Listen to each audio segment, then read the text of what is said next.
यमुना तेरा होना जारी, यमुना तेरा होना जारी, यमुना तेरा होना जारी, यमुना तेरा होना जारी।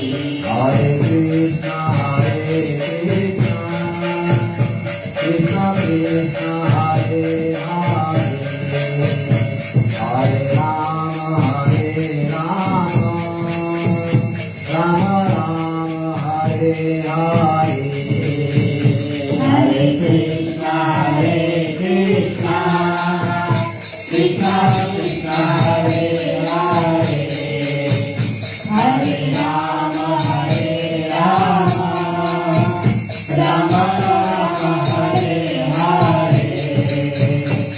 हरे कृष्णा कृष्णा कृष्णा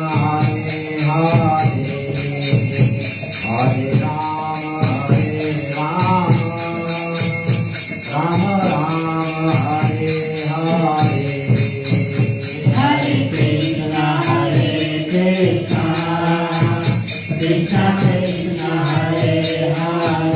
हरे, हरे राम राम राम हरे हरे। हरे कृष्णा कृष्णा कृष्णा कृष्णा हरे हरे, हरे राम राम हरे हरे। हरे कृष्णा कृष्णा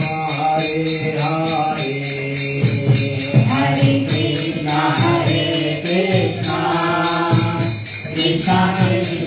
कृष्णा हरे हरे, हरे राम राम राम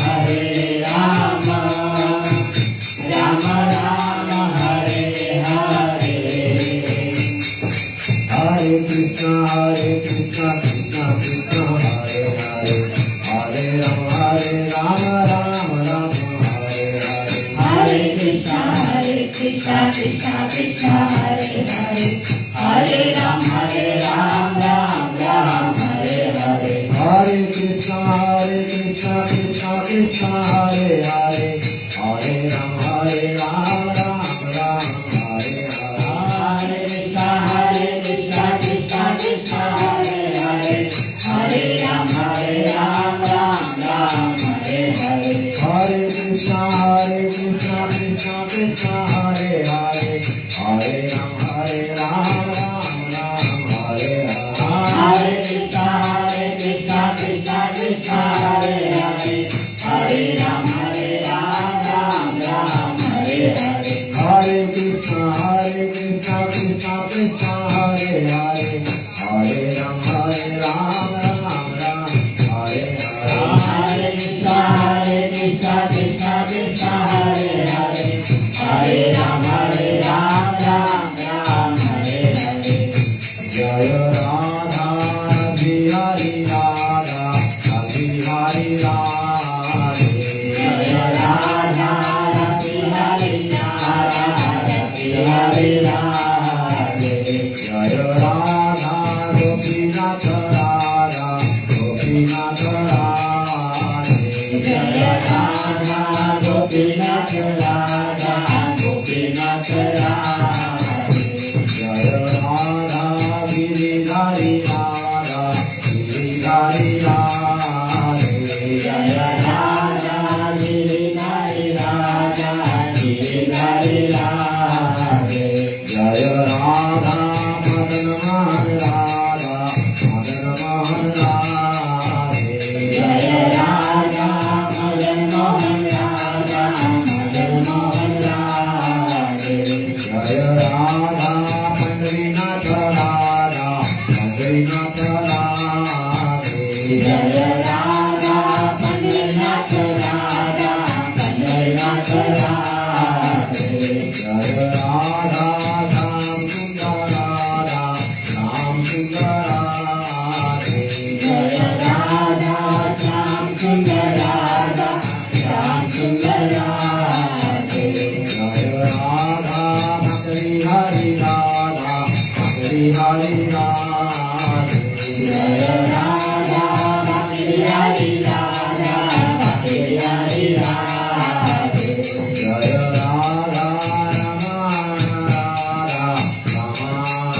राधे जय राधा रमण राधा रमण राधे जय राधा माधव राधा माधव राधे जय राधा माधव राधा माधव राधे जय राधा दामोदर राधा दामोदर राधे जय राधा दामोदर राधा दामोदर राधे जय सीताराम लक्ष्मण भक्त हनुमान सीताराम लक्ष्मण भक्त हनुमान जय सीताराम लक्ष्मण भक्त हनुमान सीताराम लक्ष्मण भक्त हनुमान जय जय प्रभुपाद प्रभुपाद प्रभुपाद प्रभुपाद जय जय प्रभुपाद प्रभुपाद प्रभुपाद प्रभुपाद जय जय गुरुदेव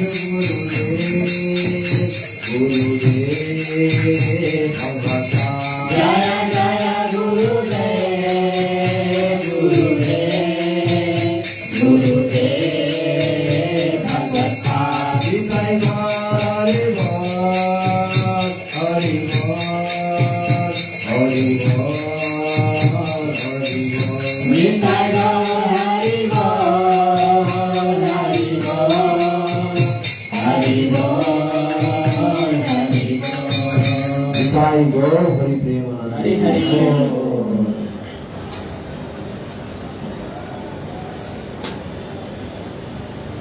हरे कृष्ण हरे कृष्ण ओम नमो भगवते वासुदेवाय ओम नमो भगवते वासुदेवाय ओम नमो भगवते वासुदेवाय ओम नमो भगवते वासुदेवाय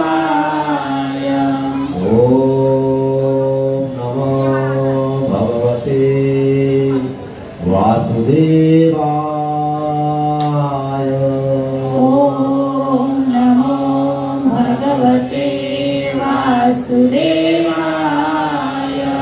नारायणं नमस्कृत्यं नारायणं नमस्कृत्यं नरं चैव नरोत्तमं नरं चैव नरोत्तमं देवीं सरस्वतीं व्यासं देवीं सरस्वतीं व्यासं ततो जयमुदीरये ततो जयमुदीरये नष्टप्रायेषु भद्रेषु नष्टप्रायेषु अभद्रेषु नित्यं भागवत सेवया नित्यं भागवत सेवया भागवतेरुत्तम श्लोके भागवते उत्तम श्लोके भक्तिर्भवति नैष्ठिकी भक्तिर्भवति नैष्ठिकी। हरे कृष्ण।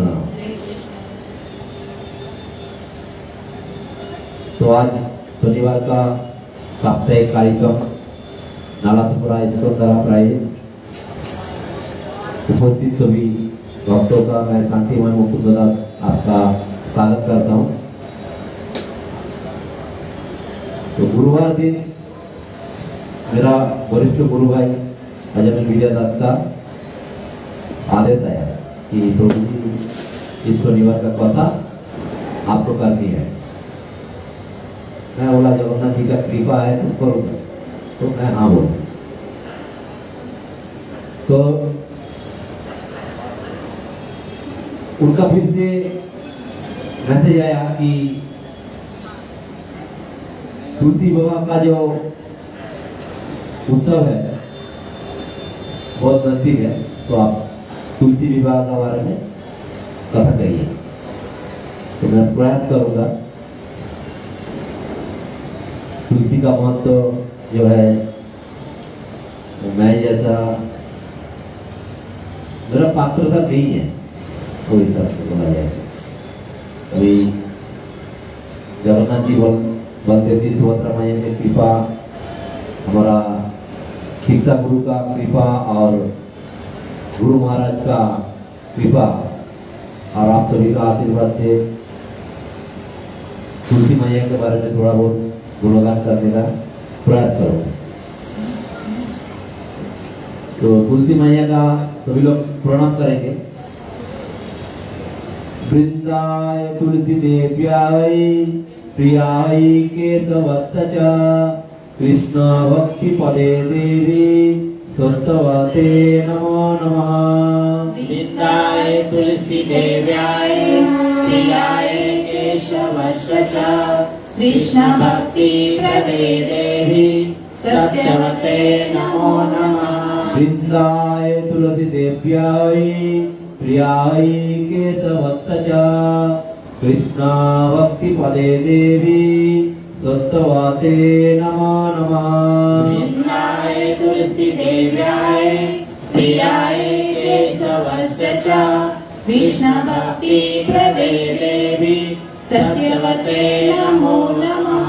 वृंदाय तुलसी देव्याय प्रियाय केशवत्त च कृष्ण भक्ति पदे देवी सत्यवते नमो नमः।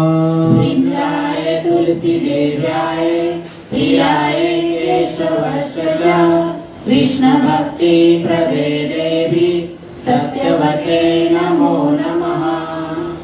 आज यही श्लोक समझ लीजिए, आज दूसरा कोई श्लोक नहीं लेने वाला हूँ। ओम गणपतिभ्रांतस्य ज्ञानांजनशलाकया चक्षुरुन्मिलितं येन तस्मै श्रीगुरवे नमः। श्रीचैतन्यमनाभीष्टं स्थापितं येन भूतले स्वयं रूपं सदा मह्यं ददाति सपदान्तिकं। वन्देऽहं श्रीगुरु श्रीयुतपदकमलं श्रीगुरुन् वैष्णवांश्च श्रीरूपं सद्गजातं सहगण रघुनाथं जितं तं सजीवं स्वाद्वैतं सावधूतं परिजनसहितं श्रीकृष्ण चैतन्यदेवं श्रीराधाकृष्णपादं सहगण ललिता श्रीविशाखान्वितांश्च। हे कृष्ण करुणा सिंधु दीनबंधु जगत्पते गोपेश गोपिकाकांत राधाकांत नमस्ते। तप्त कांचन गौरांगी राधे वृंदावनेश्वरी वृषभानुसुते देवी प्रणमामि हरिप्रिये। पंचाकल्पतरुभ्यश्च कृपा सिन्धुभ्येव च पतितानं पावनेभ्यो श्री वैष्णवेभ्यो नमो नमः। जय श्री कृष्ण चैतन्य प्रभु नित्यानंद श्री अद्वैत गदाधर श्रीवासादि गौर भक्तवृंद। हरे कृष्णा कृष्णा कृष्णा हरे हरे हरे राम राम राम हरे हरे। हरे कृष्णा कृष्णा कृष्णा हरे हरे हरे राम राम राम हरे हरे। हरे कृष्णा कृष्णा कृष्णा हरे हरे हरे राम राम राम हरे हरे। नमस्तस्तु हरग्राम नमस्ते मुसलायुध नमस्ते रेवती कांत नमस्ते भक्तवत्सल नमस्ते वरिनाथ श्रेष्ठ नमस्ते धरणीधर प्रलंबारी नमस्तुस्ते त्राहिमं कृष्णगुरुवय। निवासाय नित्याय परमात्मने बलभद्र सुभद्राभ्यं जगन्नाथाय ते नमः। जगदानंद कुंदाय प्रणतार्थहराय च नीलाचल निवासाय नित्याय परमात्मने नमः। पुत्रं वीरं महाविष्णुं जलन्तं सर्वतामुखं नरसिंहं भीषणं भद्रं मृत्योर्मित्रं नमाम्यहम्। श्री नरसिंह जय नरसिंह जय जय जय नरसिंह प्रहलादेश जय पद्म मुख पद्म भृंगम्। हरे कृष्णा।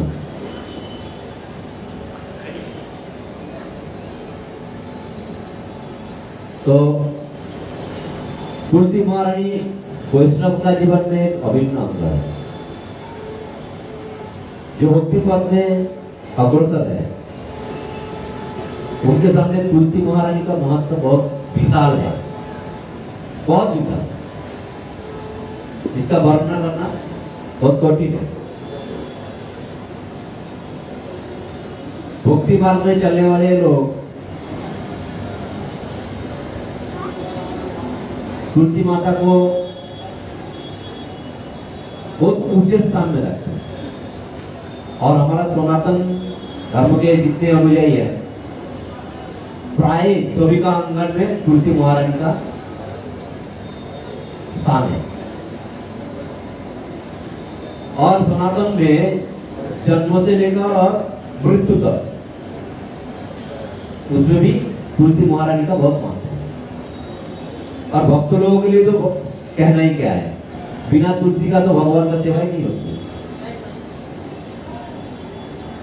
भक्त तुलसी का माला में जप करते हैं, जप माला जप करते हैं तुलसी जी का है। तुलसी जो हम धारण करते हैं वो भी तुलसी जी का है। भगवान की भोग लगाते हैं उसमें भी तुलसी दाल, तुलसी मंजरी।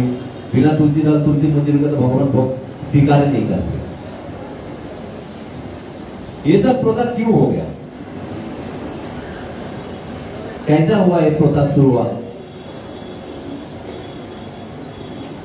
तो इसको हम थोड़ा जानने का प्रयास करेंगे।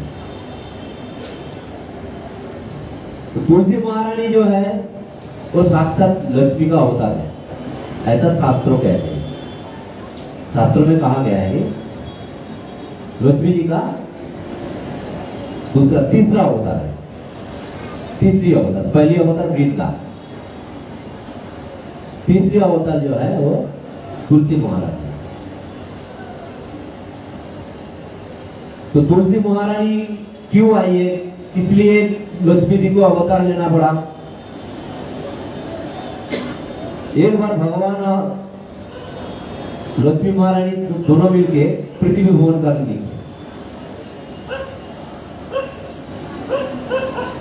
तो ठाकुर जी आगे आगे चल रहे, लक्ष्मी माता पीछे पीछे चल रही। दोनों में बातचीत हो रही है, ये स्थान बहुत सुंदर है, ये स्थान का महत्व ही है, भगवान उनको बता रहे। अभी रास्ते में जाते जाते एक सुंदर फूलों का बागीचा लक्ष्मी जी को दिखी। और लक्ष्मी जी उस फूलों के बागीचे के एक गुलाब का फूल तोड़ के उसको देखते हुए, उसको सुगंध लेते हुए मोहित हो गई। और भगवान जी उनको बता रहे कि इस स्थान का महत्व क्या है, इस स्थान का नाम क्या है, जो भगवान उनको बता रहे, उनको ऊपर ध्यान न गई। जब भगवान पीछे मुड़ के देखी तो लक्ष्मी जी उधर वो गुलाब के फूल में मोहित रहेगी। तो भगवान उनको श्राप दे दिया कि तुम एक फूल के ऊपर इतने मोहित हो गई है तो तुम्हें इस धरती पर 2 बार जन्म लेना पड़ेगा। तो श्राप ले ली। तो जैसे राम अवतार में सीता जी आई, कृष्ण अवतार में रुक्मिणी जी आई, ऐसा लक्ष्मी माता का भी बहुत सी अवतार हुए। और वृंदा और तुलसी ये दोनों भी लक्ष्मी जी का ही अवतार है। तो ऐसा शास्त्रों में,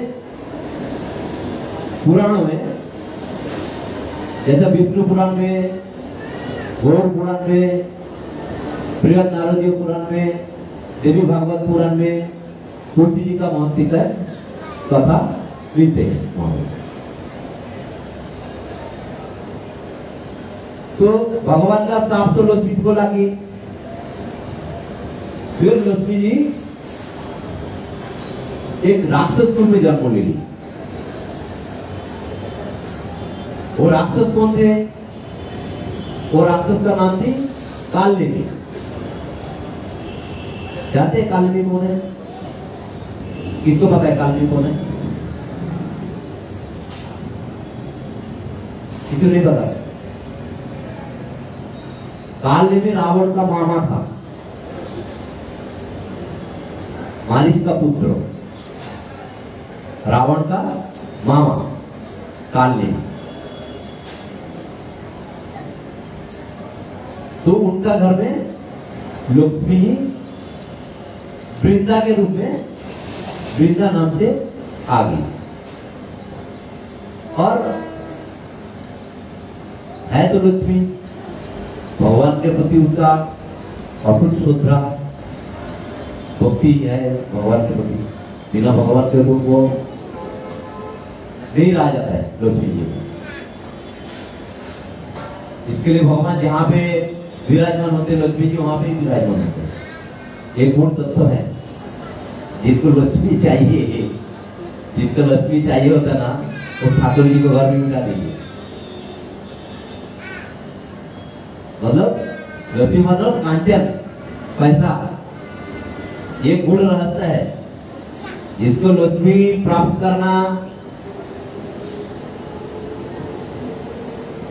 करने की बहुत इच्छा है, मैं बहुत पैसे वाला बन जाऊं, तो इसका गुण तत्व है कि ठाकुर जी को घर पे बिठाइए। जब ठाकुर जी घर पे बैठेगी तो लक्ष्मी टाइम आ जाएगी। ये लक्ष्मी जी का स्वभाव है। जहाँ पे भगवान बैठते, जहाँ ठाकुर जी रहते, वहां पे लक्ष्मी जी का भी वास होता है। ऐसा तो लक्ष्मी जी भगवान का हृदय में, मतलब वक्षस्थल में निवास करती है। तो लक्ष्मी जी आई, बचपन से उनका भक्ति श्रद्धा भगवान के प्रति बहुत थी, उसने बहुत कठोर तपस्या की भगवान को पति रूप में पाने के लिए।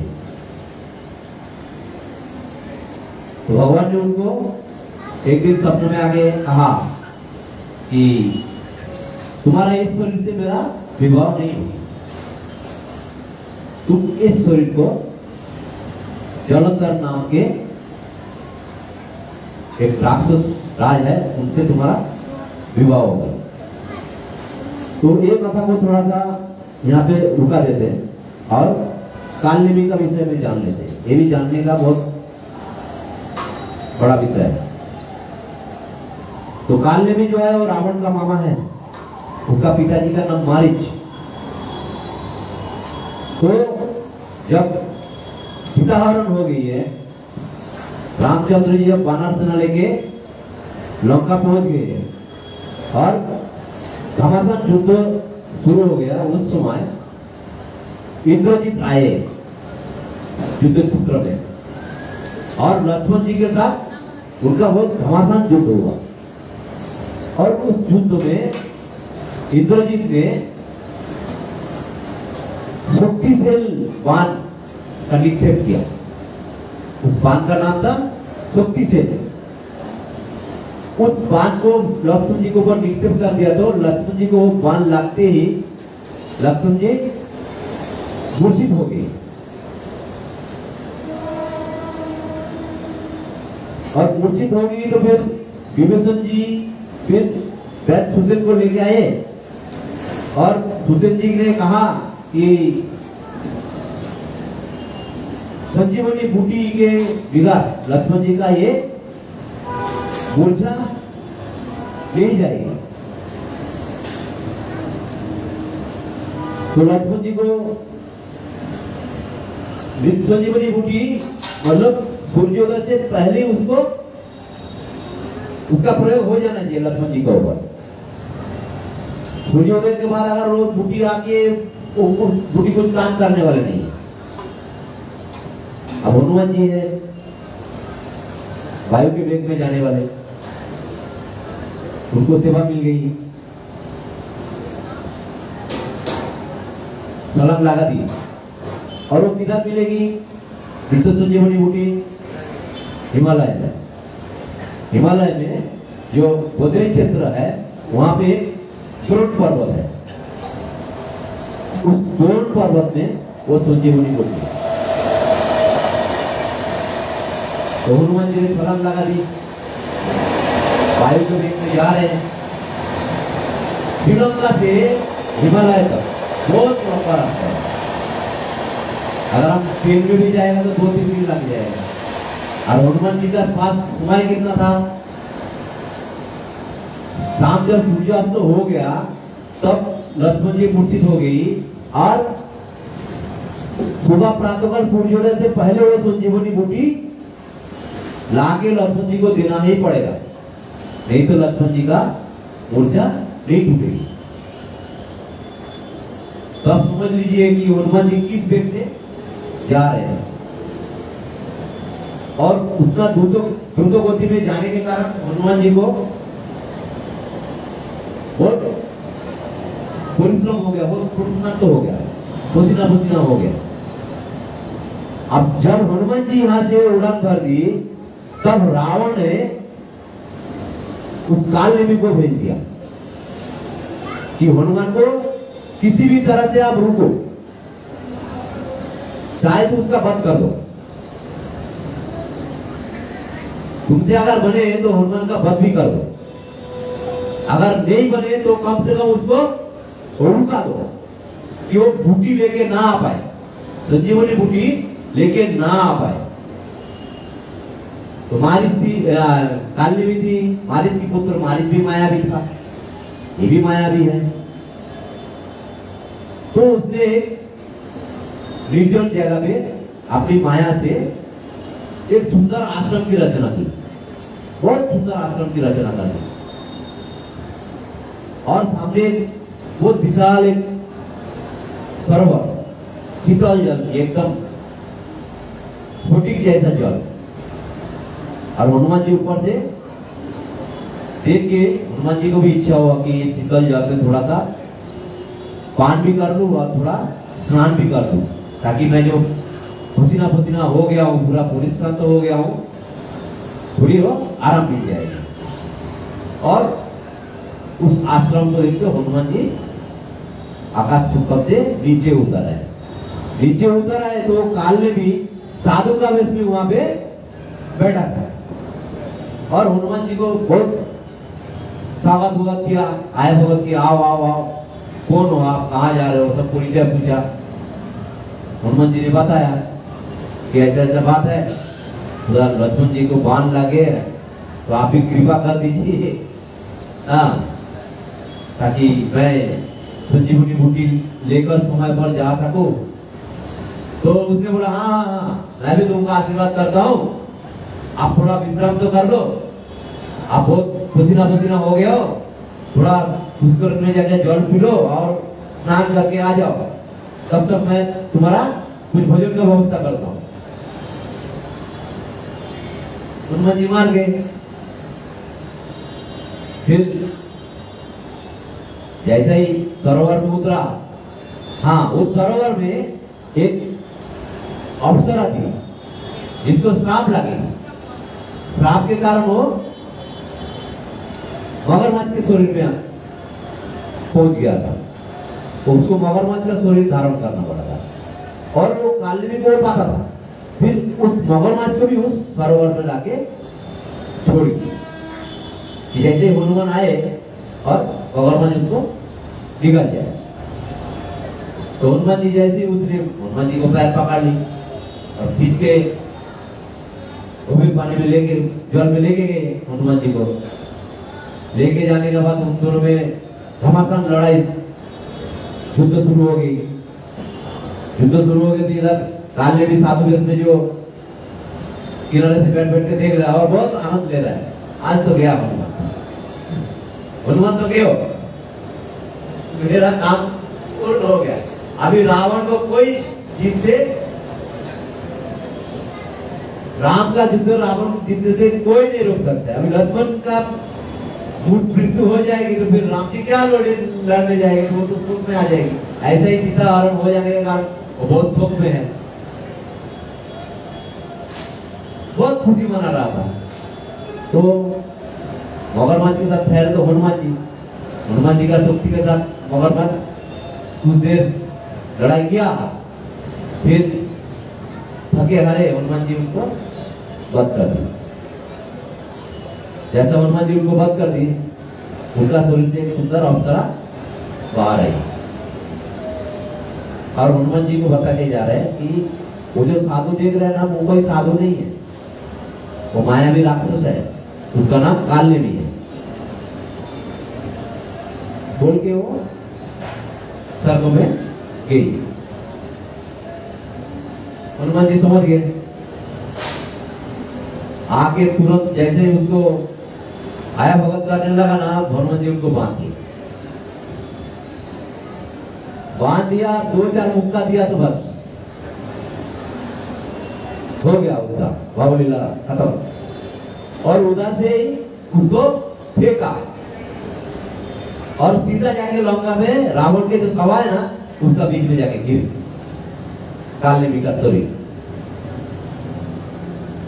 तो रावण समझ गया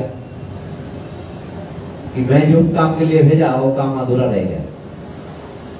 फिर हनुमान जी गए द्रोण पर्वत, उनको समझ में नहीं आया कि संजीवनी बूटी कौन सी है, तो उन्होंने पूरा पहाड़ को ही तोड़ के ले लिया। इसके लिए हनुमान जी का एक दूसरा नाम भी है गिरधारी।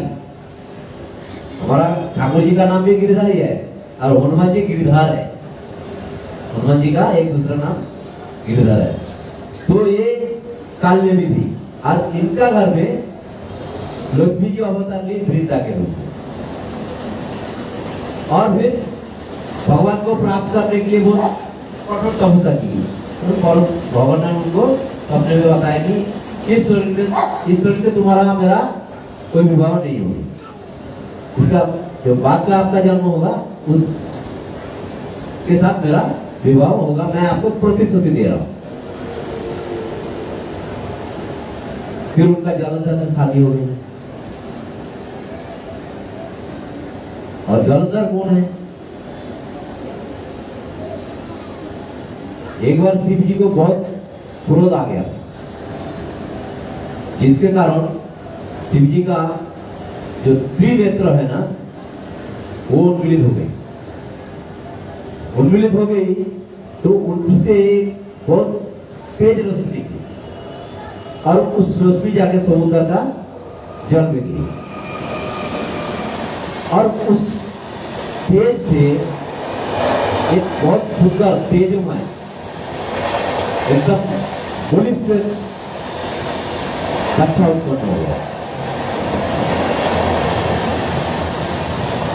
और उस बच्चा जब बढ़ते गया, वो आसुरी संगों के साथ उसका संगति मिल गई।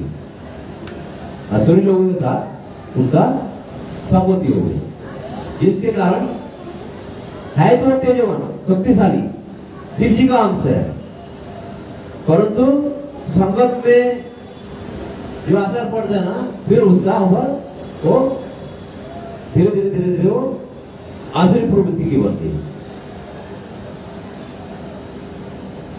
और दैत्यराज बन गया। दैत्यराज जलंधर। अब भगवान ने वृंदा को सपने में बताया कि इस जन्म में तुम जलंधर से विवाह कर लो। फिर उन दोनों का विवाह हो गया। वृंदा बचपन से ही भक्ति मार्ग में चलने वाली है।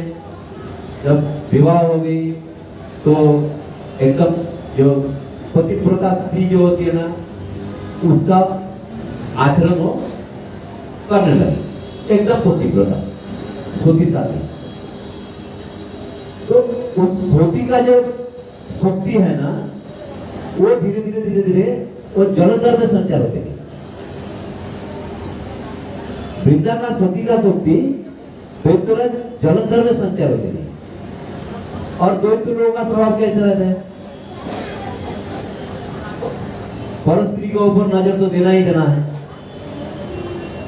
तो नजर गई किसके ऊपर? लक्ष्मी जी के ऊपर। लक्ष्मी जी से साथ विवाह करने के लिए वो आतुर हो गया। फिर लक्ष्मी जी उसको किसी तरह उसको समझाया बुझाया, देखो भाई, मैं भी समुद्र से उत्पन्न हुई हूँ और आप भी समुद्र से उत्पन्न हुए हो, तो हम दोनों सहोदरा हो गया, हम दोनों भाई बहन हो गया, इसमें तो विवाह नहीं हो सकती। वो भी मान के लक्ष्मी जी का पीछा छोड़ दिया कैलाश पहुंच गया, पार्वती के पीछे पड़ गया। है तो असुरी प्रवृत्ति है। और वो माया बल से शिव का वेश धारण करके, शिव का वेश धारण करके एकदम पार्वती के एकदम नजदीक जाके बैठ गए। माता पार्वती जोग बल में देख ली कि ये कौन है। शिव जी का जो स्वभाव है वो पार्वती को तो अक्सर पता रहता है ना। इसका जो ये शिव जी बन क्या है, माया से शिव जी बना और फिर वो पार्वती के नजदीक गया तो उसका आचार बाबा पार्वती को पता चल गया। तो उसने जोग बल में देख ली कि ये तो माया भी असुर है। फिर वहां से अंतर्धान हो, अंतर्धान होकर सीधा वैकुंठ लोक पहुंच गए। वहां पे जाके विष्णु को, भगवान विष्णु को सब कुछ बता दिया। और इधर क्या हो गया, अभी जब शिव जी फिर से कैलाश पे आया, ध्यान से उठा तो देखा दूसरा शिव बैठे हुए। फिर दोनों में तर्क वितर्क होने लगा। वो जलंधर बोलते मैं शिव हूं, शिव बोलते मैं शिव हूं। हो गया दोनों का आपस में लड़ाई। इधर पार्वती जी आके जब बताया तब भगवान ने बोला देखो ये जो जलंधर है ना, इसको अगर पराजित करना है या इसको वध करना है तो इनका जो पुत्री है, जो वृंदा है, इनका स्वतित्व को नष्ट करना पड़ेगा। क्योंकि ये रोज पूजा पाठ में रहती है, रोज भगवान का सेवा में रहते हैं, उनसे जो उनका सतीत्व का जो शक्ति प्राप्त होती है, उस शक्ति उस जलंधर में संचार हो जाती है, उस दैत्य में संचार हो जाती है। इसके लिए ये जलंधर भी असुर देवता असुर का संग्राम में भी लड़ के आया है, वहां भी उसको कोई पराजित नहीं कर पाया। कारण क्या था कि कारण इस वृंदा का जो तपोवन का जो शक्ति है उससे वो शक्ति प्राप्त कर रहे।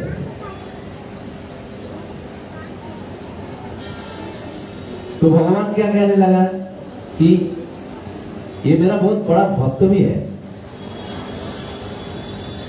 इसको तो इसका जो सतीत्व हरण करने का मेरे को भी कुछ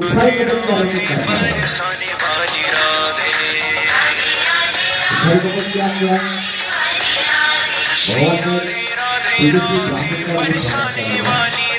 और जहाँ पे लोग जिसका जंगल भ्रमण करने आते हैं वहाँ पे उपस्थित गया और भगवान के साथ दो मायावी राक्षस भी साथ में लेके आए। भगवान उसको देख के वृंदा ने बहुत डर गई, क्योंकि उसको पता है राक्षस का प्रवृत्ति क्या है। ये ठहरा ब्राह्मण, ये मेरा क्या रक्षा करेगी, ये असुर अभी मेरे को उठा के लेके जाएगी, सब मन में डर आ गया। तो भगवान को समझ में आ गया कि ये डर गई है। तो भगवान उस ब्राह्मण रूप में आए तो तुरंत उस दोनों राक्षस को भस्म कर दी। भस्म कर दी तो वृंदा को पता लगा कि ये कोई साधारण ब्राह्मण नहीं है, बहुत तेजस्वी ब्राह्मण है। वहां पे कैलाश पे शिवजी और जलंधर दोनों में लड़ाई हो रहा है, कोई पराजित नहीं हो रहा है, क्योंकि इसका सतीत्व का जो शक्ति है वो जलंधर को प्राप्त होते रहते हैं। उससे उसको पराजित करना, वध करना बहुत मुश्किल की बात हो गई। और भगवान उसी उद्देश्य को पूरा करने के लिए आया। जैसे वृंदा ने देखा कि ये दोनों जो राक्षस था इसको चुटकी में इसको भस्म कर दी, तो उनको विश्वास आ गई कि कोई साधारण ब्राह्मण नहीं है, बहुत तेजस्वी ब्राह्मण है। तब उसने पूछा कि मेरा पति और शिव जी का बीच में भीषण लड़ाई चालू है कैलाश में, आप जरा मेरा पति का हाल बताइए। तब उन्होंने भगवान ने, ब्राह्मण रूपी भगवान ने माया के प्रयुक्ति से दो बांदर उत्पन्न हुए। एक बांदर का हाथ में जलंधर का सर और दूसरा बांदर का हाथ में जलंधर का शरीर। और उसको देखते ही वृंदा देवी मूर्छित हो गई। फिर किसी प्रकार जल वर छिड़क कर उसको शांत करके फिर उसका मूर्ति टूटी। तो फिर उस ब्राह्मण ने प्रार्थना की कि आप बहुत शक्तिशाली ब्राह्मण है, तेजस्वी ब्राह्मण है, आप मेरा पति को जिंदा कर दीजिए। तो भगवान ने उसका सर और शरीर दोनों जोड़ के उसको जिंदा कर दिया और उसी क्षण भगवान उसका शरीर में प्रवेश कर दिया। अब जल तो जिंदा हो गई, और तो ये तो था माया का रचना। वृंदा बहुत खुश थी, मेरा पति जिंदा हो गए। दोनों अपना राजभवन पे गया और वहां पे जाकर जैसे पति प्रदा स्त्री होती है, पति की कैसे सेवा करती है, सारे सेवा वो कर रही थी। जो मायावी शरीर जलंधर का भगवान ने उत्पन्न किया और भगवान ने उसका अंदर प्रवेश कर गया, तो अस्तित्व तो भगवान का रहेगा ना। अब जब भगवान के साथ पति पत्नी का संबंध हो जा रहे थे, तो तब उनका अस्तित्व धीरे धीरे खत्म होने गया और वहां पे शिव जी उसका सर, जलंधर का सर काट दिया और उस सर पिता जहां पे बैठ के ज्योति जलवा के रोज ध्यान करती थी, वहां पे आकर धड़ाम से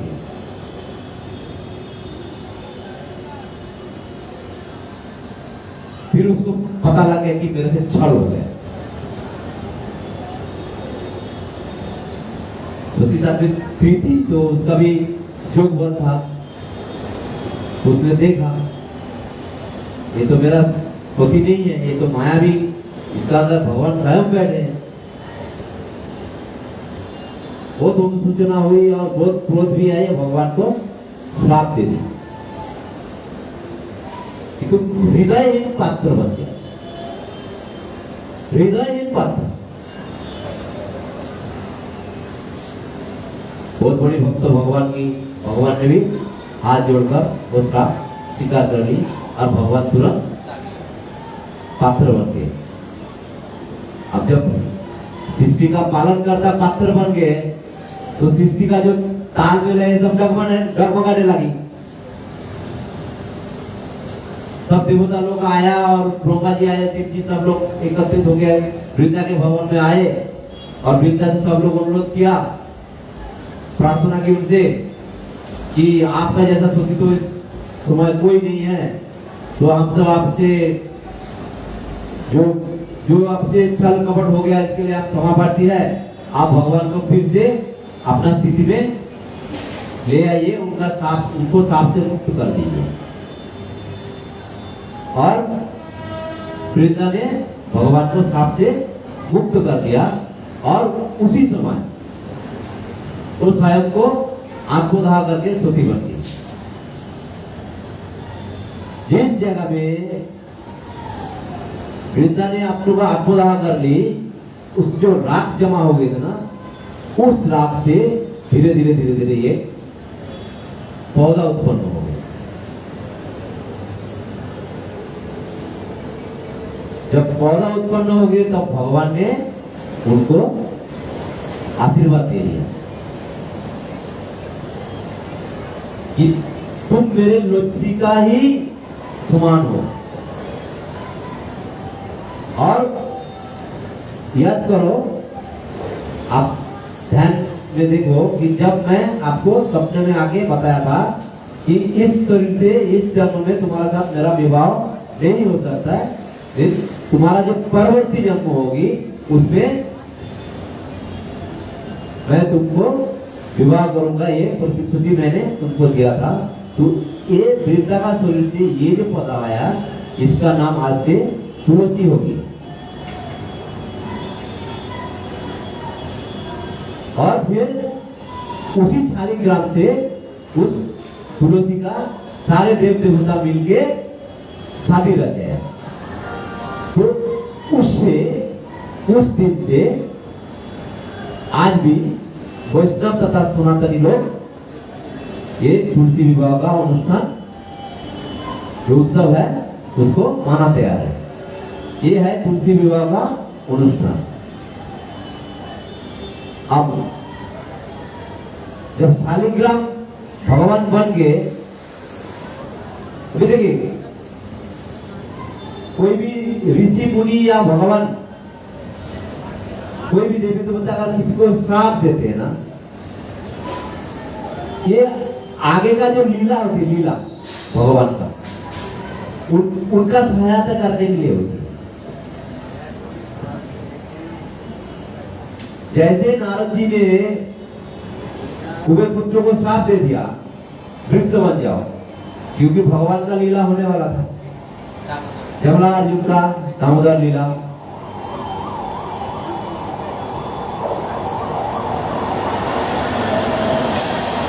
तो भगवान जब लीला करने के लिए आता है, जैसा कोई नाटक कंपनी रहता है तो केवल नाटक कंपनी में नॉट आर्ट नहीं रहता है, उसका साथ में बहुत सारे साथी रहते हैं, बहुत सारे चरित्रों का वो अभिनय करते हैं। उसी प्रकार भगवान जब आते हैं धरती पे लीला रचने के लिए, तो उनके साथ में भी ऐसा है, बहुत सारे सहयोगी होते हैं और वो सब मुक्त आत्माएं होते, देवता होते, शिव जी भी होते हैं, शिव जी भी होते, लक्ष्मी जी भी होते, सारे होते। भगवान के साथ लीला का जो खेला होता है ना, वो एक भगवान का एक खेल ही होता है। किसी विशिष्ट उद्देश्य साधन करने के लिए भगवान को लीला रचते हैं और उसमें जो सामूहिक संपद होता है, ये बाद में उसमें उसको बार प्रदान हो जाते हैं।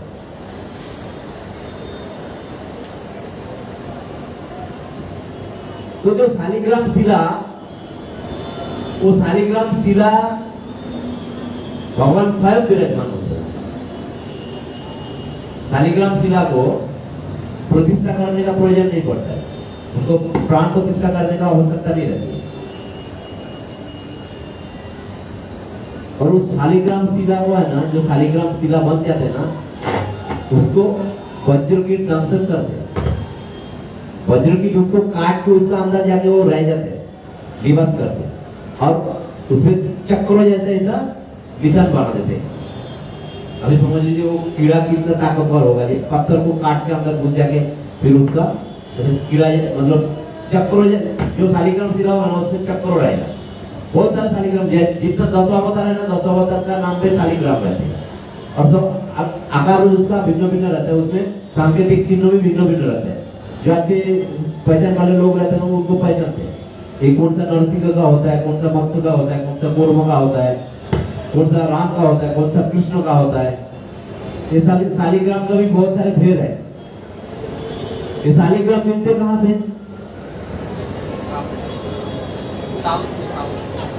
नहीं,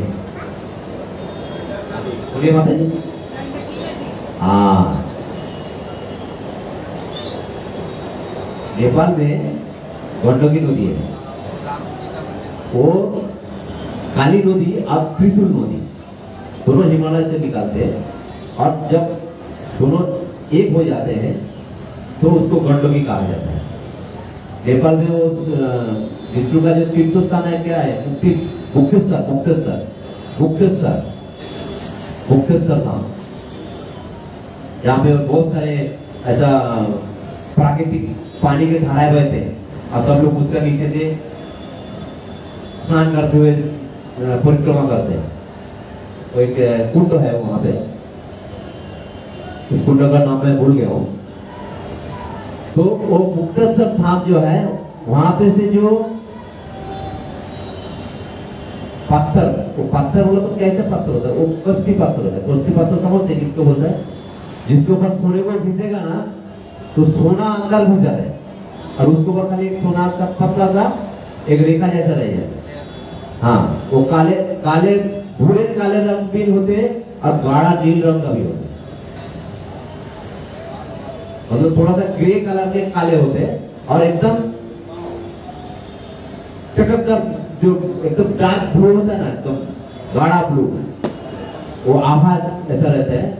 तो ऐसा पत्थर में जो बहुत चिकनी होती है, एकदम मसृण होती है और हाथ में लेने से बहुत से ठंडा का अनुभव होता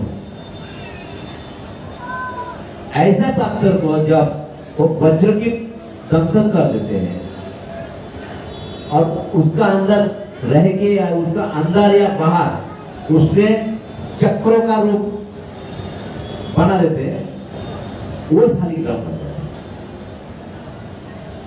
और उस शालिग्राम में भगवान विष्णु स्वयं निवास करते हैं। शालिग्राम का प्राण प्रतिष्ठा का आवश्यकता नहीं होती। बाकी अब कोई भी मूर्ति लेके आने के बाद उनको पूजा करके उनको प्राण प्रतिष्ठा करना पड़ता है, परंतु शालिग्राम को प्राण प्रतिष्ठा करने का आवश्यकता नहीं रहती। वो उसका अंदर विष्णु के बाद साधारणतः ही रहता है। तो सीधा अवतार का भी एक कथा है। भृगु ऋषि जब सारे ऋषि को प्रमाण करने निकले थे कि ये ब्रह्मा विष्णु महेश्वर के अंदर कौन सबसे महान है, तो पहले तो भृगु जी ब्रह्मा जी के पास गया और ब्रह्मा जी के पास गया और ऐसा ही ब्रह्मा जी सभा में बैठे थे, उनको अभिवादन नहीं किया, उनको प्रणाम नहीं किया और ब्रह्मा जी को उसमें बैठ गया कुर्सी पे, आसन पे बैठ जाने के बाद ब्रह्मा जी को क्रोध आ गया तो उसने कमंडल उठा के फेंक के उसको मार दिया।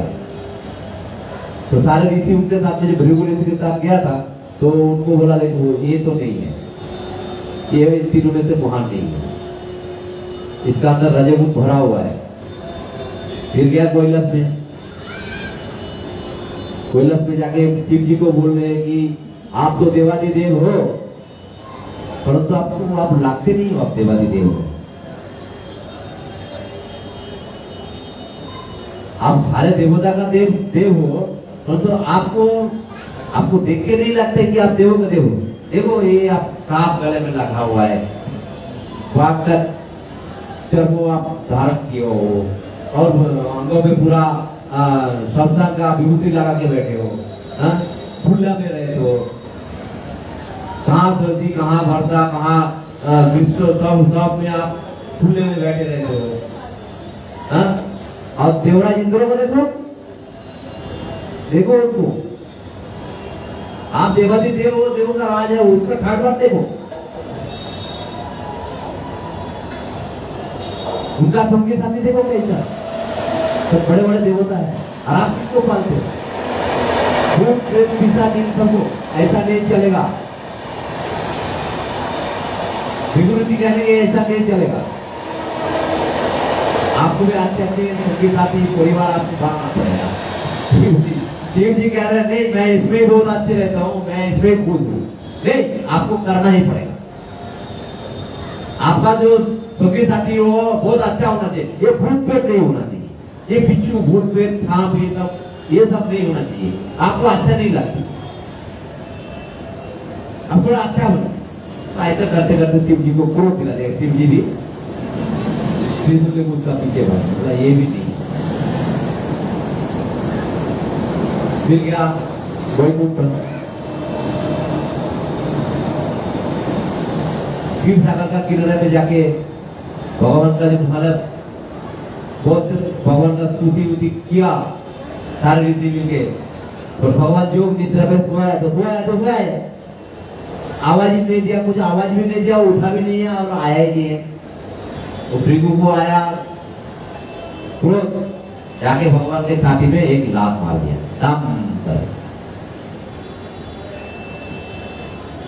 लक्ष्मी जी भगवान का बहुत सुंदर मार दिया उधर लात। जब मार दिया लात तो भृगु को अनुसूचना हुई और भृगु उधर बैठ के रोने लगी। भृगु इसके बाद बैठ के रो पड़े, तब भगवान उनके देखा भृगु उधर बैठ बैठ के रो रहा, तो भगवान ने उनके उसका पैर को सहलाने लगा। अरे भृगु जरा एक पत्थर जैसा गुस्सा चल में तूने पदार्थ कर दिया, पैर में तो आवाज नहीं लग गया, वो सहनाने लगी और यहाँ पे लक्ष्मी बैठ के वो गुस्सा होने लगी। तो रात वाला लक्ष्मी जी के ऊपर और भीगू का पैर टूटा गया, भगवान वो देखने लगा तो लक्ष्मी जी को वहां पे क्रोध आ गई। लक्ष्मी जी श्राप दे दिया। क्या श्राप दे दिया कि ब्राह्मण आज से भिखारी बन जाए, जितना भी धन रहेगा ब्राह्मण भिखारी हो।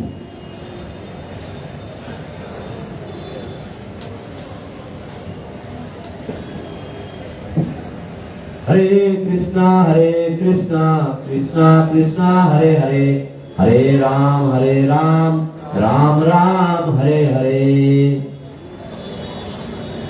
तो लक्ष्मी जी को क्रोध आ गई। लक्ष्मी जी श्राप दे दिया ब्राह्मण को कि ब्राह्मण आज से भिखारी है।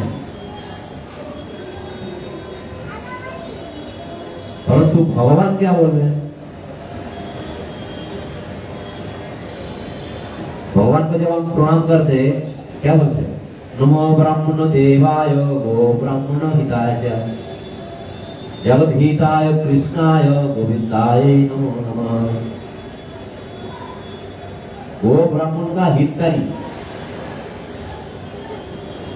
तो ब्राह्मण अगर भिखारी बन जाएगा तो भगवान तो उसको नहीं छोड़ सकता है। एक बार सांप जो मुख से निकल गया तो वो तो फलित होने ही वाला है। तब भगवान ब्राह्मण को आश्वस्त करते हैं। देखो आप झोली लेके भी मतलब पूजा करने के लिए जाओगे तो आपको झोली लेके जाना पड़ेगा, क्योंकि वहां पे जो नैवेद्य रहेगा वो नैवेद्य तो लेना पड़ेगा, क्योंकि वही ब्राह्मण का कार्य है।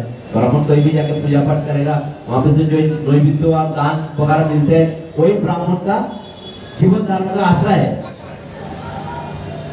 तो लाने के लिए तो आजकल के जैसे बैग नहीं है ना, तो झूला था। आज भी बहुत सारे हिमालय में जो साधु संत रहते हैं ना, वो झूला व्यवहार करते हैं।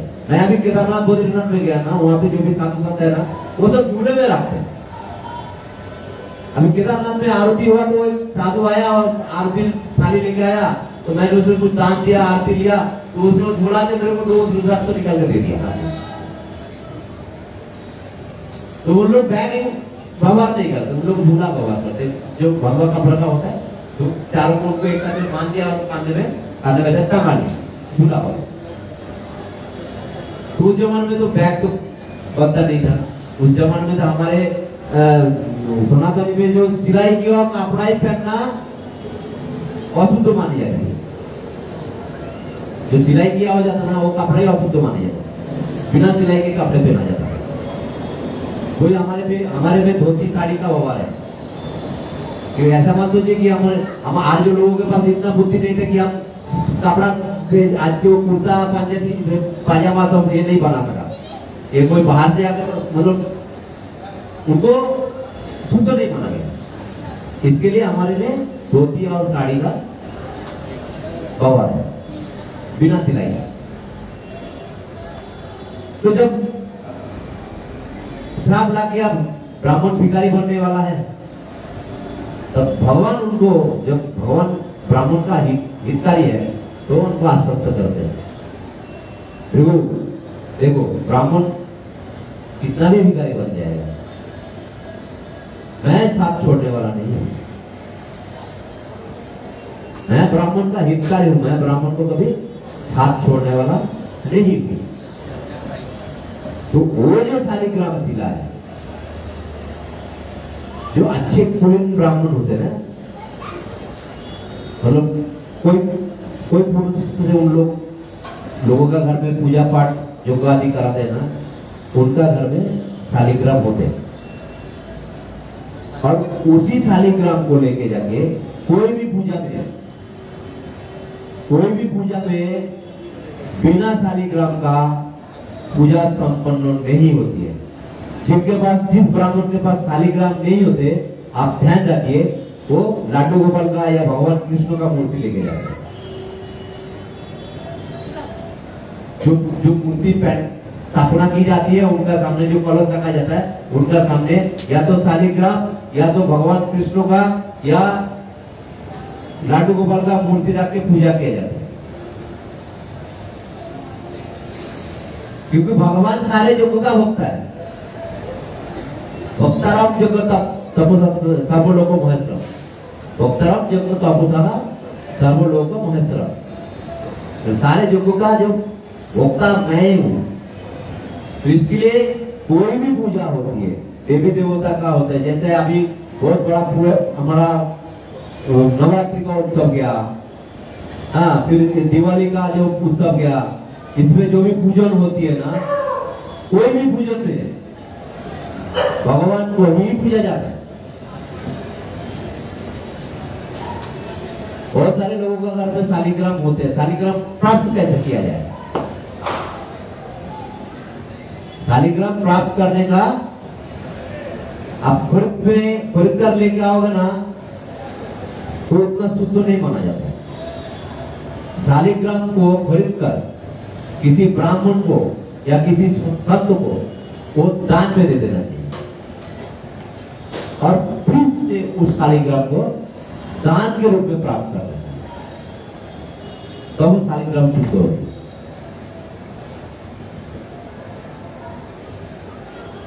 तो भगवान विष्णु ये जो 4 महीना हम लोगों का चल रहा है, जो कार्तिक महीने में जो अवधि समाप्त होने वाली है, और जो आषाढ़ महीना में जो शुरू हुआ शयन एकादशी से, और इस उत्थान एकादशी तक का ये जो समय है, इस समय को क्या कहते हैं? चातुर्मास। हम लोग कब चातुर्मास का व्रत पालते हैं? कितने लोग पाला है इस बार? चतुर्मास में हम वैष्णव लोग क्या क्या एक महीना में एक खाद्य पदार्थों का परित्याग करते हैं। कौन बताएगा कौन सा महीना में क्या है? बताइए माता जी। पहला महीने में हाँ, ये हाँ, उड़द की दाल। जिन लोगों को पता नहीं है जान लीजिए, इस चतुर्महीने का जो व्रत होता है, इस चतुर्महीने का व्रत में आप जो भी क्रिया करते हो उसका चतुर्गुना फल मिलता है। शास्त्र में कोई लिखा है तो इसका 10-20 गुना फल मिलता है। कोई लिखा है कि चतुर्महीना है तो इसमें जो भी आप जप करोगे, तप करोगे, दान करोगे, पूजा होम आदि करोगे, उसमें आपको चतुर्गुना फल मिलती है। तो जो भक्ति पथ में अग्रसर होने का प्रयास कर रहे हैं, उनको इस चतुर्महीने का जो व्रत होता है, ये व्रत पालन करना आवश्यकता होती है। तो जान लीजिए कि पहला महीना जो आषाढ़ महीना होता है, उसमें साग जो पाला भाजी बोलते हैं, उनका परित्याग करना चाहिए, उनको नहीं खाना चाहिए। दूसरा महीने में दही नहीं खाना चाहिए, और इसका कुछ साइंटिफिक रीजन भी है। जब आषाढ़ महीने में बरसात होती है, सारे पत्ते जब उग आते हैं ना, जो कीड़ा होती है ना, तितली जैसी कीड़ा है, वो पत्ते में अंडा दे देती है। तो उनका जो अंडे से जो उनका जो संतान उत्पन्न होगी, उनका विकास में बाधा ना आए, इसके लिए उस महीने साग खाना वर्जित है। और फिर बारिश हो जाने का कारण दही जो होता है वो ठंडा होती है, दही जो होती है वो ठंडा होती है, और वातावरण में भी जलीय वाष्प का परिमाण बहुत ज्यादा हो जाती है, और उसके समय अगर आप दही का सेवन करते हो तो आपको श्रेष्ठता हो जाती है। श्रेष्ठता मतलब सर्दी जुकाम ये सब का बीमारी हो जाती है। इसके लिए दूसरा महीने में दही वर्जित है, तीसरा महीने में दूध वर्जित है। जो गौ माता है ना, गौ माता साधारणतः ना ये कार्तिक और अग्रहण जो महीना रहता है ना, उसमें गर्भ धारण करती है। ज्यादातर गौ माता इस समय गर्भवती अवस्था में रहती है, इसके लिए गर्भवती अवस्था का जो दूध है ना, वो दूध को उतना शुद्ध नहीं माना जाता। इसके लिए वो जो आस्तीन और कार्तिक का जो महीना रहता है उसमें दूध का सेवन वर्जित किया गया है। और तीसरे में एक उड़द का, अभी हिम का मौसम है, हिम कार्तिक महीने उड़द दाल में बहुत ठंडा होती है, उसका जो तासीर है ना वो ठंडा होती है, और ये सारे बारिश का सीजन रहता है और फिर हिम आने लगते हैं ऊपर से। तो उस समय जो कार्तिक महीना में लास्ट का जो महीना है वो कार्तिक का महीना रहता है, तो उस समय उड़द दाल को वर्जित किया है ताकि हमारा स्वास्थ्य का विघ्न ना हो जाए। तो सभी लोग नेक्स्ट जो चतुर्महीना आएगा अगले साल का आषाढ़ महीना से, सभी लोग इसका व्रत का पालन करिए और जो खाद्य पदार्थों का वर्जित है उनका सेवन से बचिए। तो इस चतुर्महीना में भगवान जब शयन एकादशी का समय भगवान कहा जाता है कि सो जाता है, भगवान सो जाता है, भगवान सो नहीं जाता था, भगवान सुतल लोक में जाता है। भगवान सुतल लोक में बलिराज क्यों वहां पे रहते हैं? बोले भगवान की सेवा करते हैं ये 4 महीने। और फिर ये जो उत्तरी एकादशी है जिसको प्रबोधिनी एकादशी भी कहते हैं, देवउठनी एकादशी भी कहते हैं, तो ये चतुर्महीना बलिराज को भगवान जब बलिराज को उससे सब कुछ छीन लिया तो उनको सुतल लोक को राजा बना के भेजा था। तो भगवान से उन्होंने प्रार्थना किया था कि आप सेवा करने के लिए मुझे आप समय दीजिए। तो ये 4 महीना बलिराज सेवा करते हैं भगवान। हम भगवान को स्वयं रूप में मान लेते कि भगवान सो गए। जब सुतल लोग के फिर भगवान फिर 4 महीने के बाद वापस आते हैं तो उत्थान एकादशी में, उस उत्थान एकादशी से शालिग्राम और तुलसी का विवाह का प्रारंभ हो जाता है। मतलब जहाँ पे मनाया जाता है ना, बड़े बड़े मंदिर में जो मनाया जाता है ना, ऐसा बाराती होते, फिर कोटा पक्ष होते, ऐसा फिर उत्सव मनाते। उन लोग बहुत अपने आप में बहुत आनंद का अनुभव करते, कीर्तन करते, नाचते गाते, बहुत सारे प्रसाद सब वितरण करते हैं सब लोगों को। फिर जो एक पूर्णिमा जो आएगी इस दिन भगवान शालिग्राम और तुलसी माता का विवाह होता है, और उस दिन तुलसी माता का बहुत सुंदर श्रृंगार किया जाता है। श्रृंगार करके उनको शालिग्राम के साथ विवाह किया जाता है। तो ये है शालिग्राम और तुलसी माता का विवाह का प्रसंग। तो मुझे कहा गया कि 10:30-11 का बीच में आज का कथा समाप्त की जाए, तो 11:15 बजने आया। इसमें अगर किसी का कुछ प्रश्न है आज का संदर्भ में तो आप पूछ सकते हैं, अगर मुझे उत्तर पाता है तो मैं आपको बताऊंगा। किसी का कुछ प्रश्न है?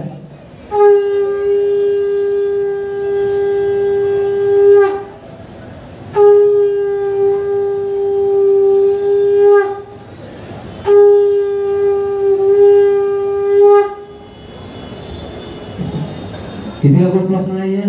हरे कृष्णा। तो हाँ बोलिए। तुलसी माता ने किसका घर में जन्म लिया था?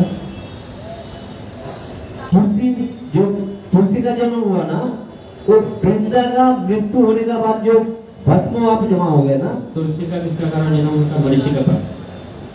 तुलसी का जो जन्म हुआ यानी कि वृंदा का, अब वृंदा का जन्म हुआ था वो राक्षसपुर में कालनेमी के घर में। कालनेमी, हाँ, कालनेमी के घर में उनका जन्म हुआ पहले।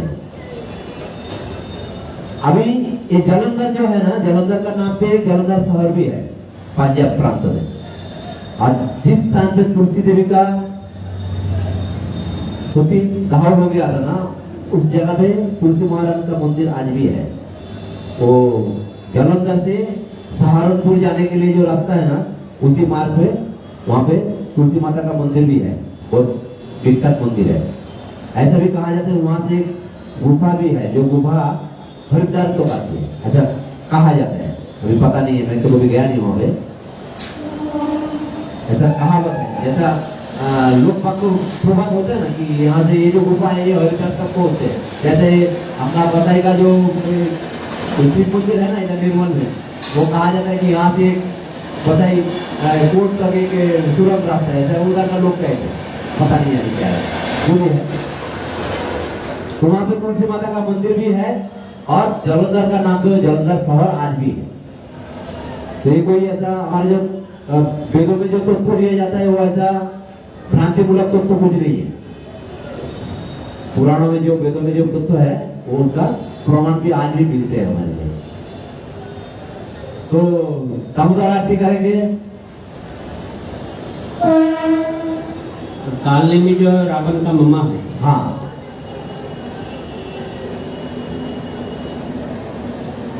परंतु वाल्मीकि रामायण में एक कालनेमी का कुछ उल्लेख नहीं है।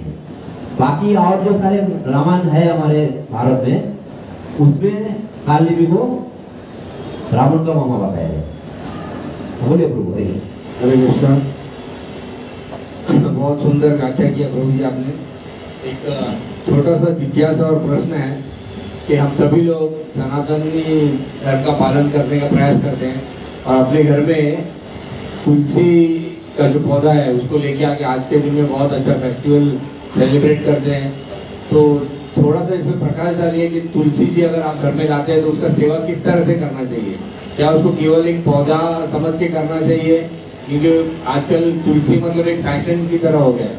बहुत से लोग उसको एक दूसरे को गिफ्ट भी करते हैं, लेकिन उसका महत्व क्या है, उसकी प्रार्थना कैसी करनी चाहिए और किस तरह से उसका देखभाल करना चाहिए, इसको थोड़ा सा प्रकाश डालिए। जैसे मैंने कहा कि तुलसी ये लक्ष्मी का प्रतीक है, लक्ष्मी का अवतार है। तो जैसे लक्ष्मी जी को हम लोग पूजते हैं, हम लक्ष्मी जी को कैसे पूजते हैं? बहुत श्रद्धा के साथ पूजते हैं, ताकि लक्ष्मी जी हमारा घर में आगमन करे। इसी आशय में हम लोग उसको पूजते हैं ना। तो तुलसी महारानी जो है ना, जो भक्ति मार्ग में है और जो भक्ति मार्ग में नहीं है, दोनों के लिए बहुत महत्व है। क्योंकि तुलसी की सेवा करने से भक्ति बढ़ती है। इसके लिए वैष्णव जन तुलसी का माला से भगवान का नाम जप करते, तुलसी का माला कंठ में धारण करते। तो तुलसी महारानी को इस शहर में तो संभव नहीं है, लेकिन गांव में तो संभव है ही है। घर का जो आंगन होता है ना, आंगन का बीच में तुलसी जी को स्थापित करना है और उसका प्रतिदिन सुबह तुलसी जी को जल प्रदान करना चाहिए। एकादशी का दिन तुलसी जी को जल नहीं प्रदान करना चाहिए, क्योंकि तुलसी जी भी एक भक्त है। जैसे हम एकादशी का उपास पालन करते हैं, तुलसी जी को भी हम एक भक्त का रूप में मानते हैं। तो इसके लिए शास्त्र कहते हैं कि एकादशी का दिन में तुलसी को जलदान नहीं करना चाहिए। तो तुलसी जी को सुबह जलदान करना चाहिए और शाम को उनको दिया, तेल का या घी का दिया, और रोज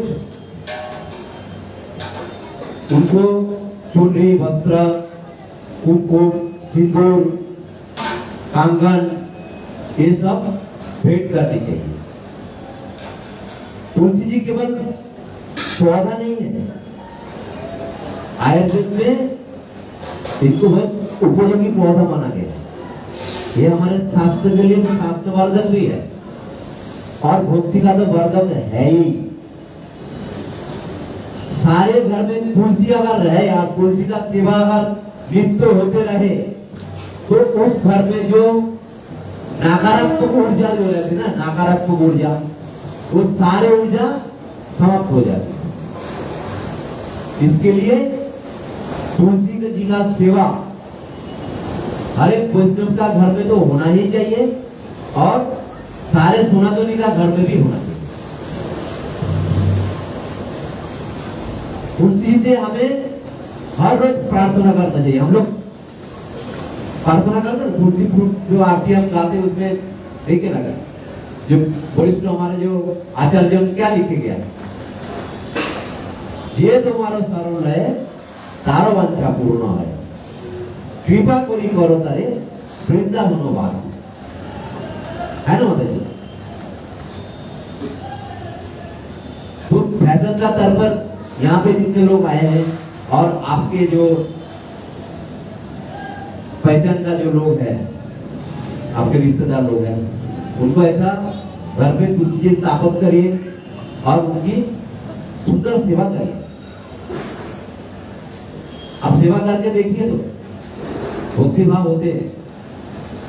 तुलसी जी का मृत्यु से लेके जन्म से लेके मृत्यु तक जो पिंडदान किया जाता है ना उनमें भी एक एक तुलसी पत्ता लगते हैं, क्योंकि वो पिंडदान दान जो होता है ना, जो गया में जो गयासुर है, गयासुर को जो दबा कर रखा है गदाधर, उनका नाम जो गया में जो मंदिर है उनमें जो विग्रह है उनको गदाधर कहा जाता है।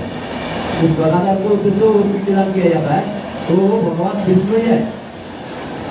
इसके लिए जन्म का समय से लेकर और मृत्यु तक तुलसी जी हमारे जीवन का अटूट अंग होना चाहिए, अटूट अंग।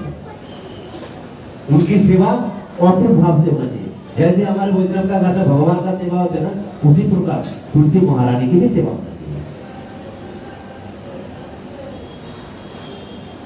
ठीक है, हरे कृष्ण।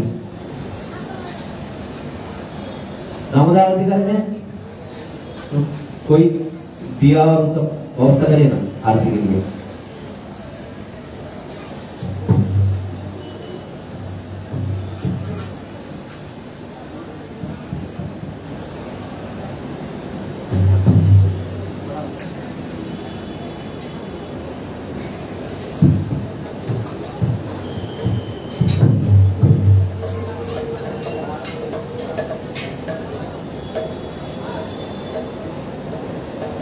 तो एक दिन आ जाइए और दिया सबका हाथ में दीजिए, उसके साथ में कपूर के सब जलाइए, फिर आरती होगी, दामोदर आरती होगी, सब लोग भगवान को दिया दिखाइए। और एक दो दिन तो बाकी रह गया।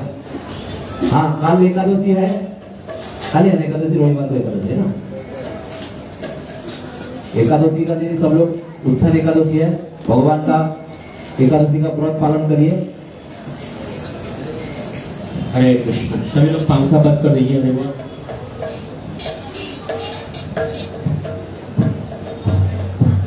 जगन्नाथ बलदेव सुभद्रा मैया की जय, श्री श्री दामोदर अष्टकम की जय, निताय गौर हरि प्रेमानंदे।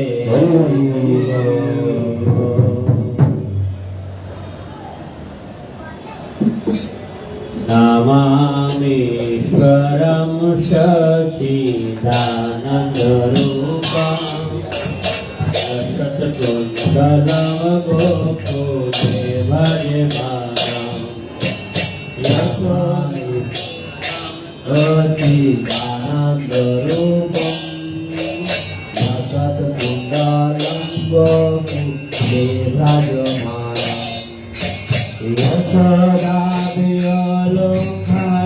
यशोदाभिलोकनर्दविनानं परं विष्टमतं ते भूतगोपाल यशोदाभिलोकनर्दविनानं परं विष्टमतं सतद्रुतगोपाल समामीश्वरं सच्चिदानन्दरूपं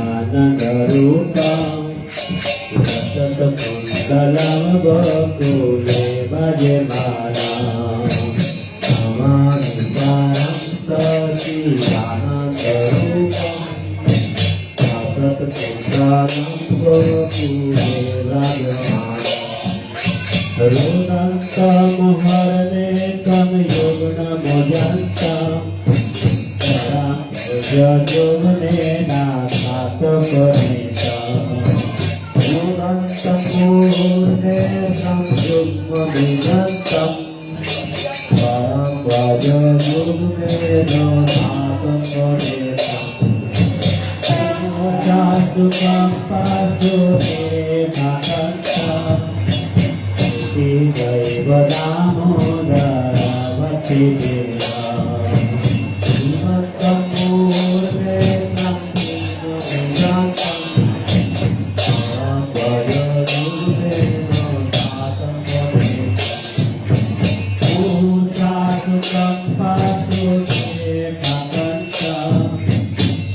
देव दामोदर भक्ति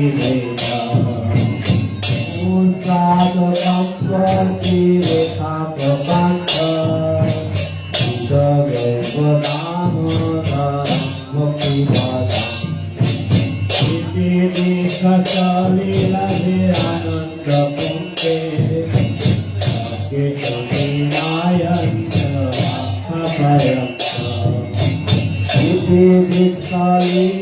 लीला आनंद पुंते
राम